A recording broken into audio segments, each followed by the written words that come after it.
Bwana Yesu asifiwe. Nataka nikushirikishe habari za kunena kwa lugha.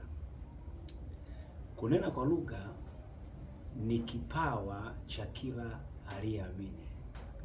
Kunena kwa lugha haiwahusu watu fulani. Kunena kwa lugha haiwahusu baadhi ama watu fulani ya walioamini. Kunena kwa lugha ni zawadi kwa kila aliyeamini.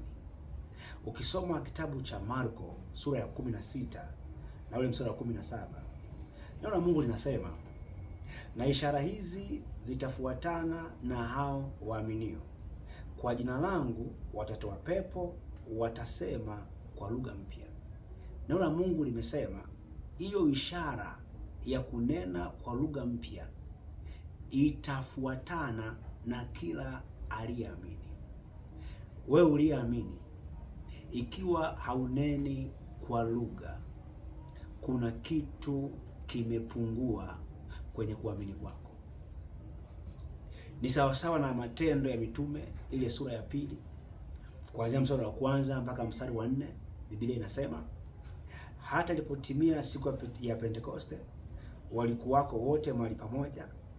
Kukaja ghafla toka mbinguni uvumi kama uvumi wa upepo wa nguvu ukienda kasi, ukaijaza nyumba yote waliokuwa wameketi.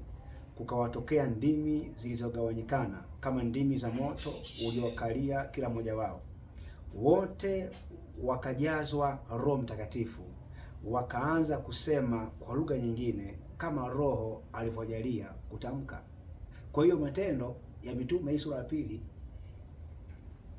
inaelezea kwamba wote waliokuwamo kwenye ile nyumba walijazwa Roho Mtakatifu na wakaanza kunena kwa lugha. Haleluya! Kwa hiyo kunena kwa lugha kuna mhusu kila aliyeamini,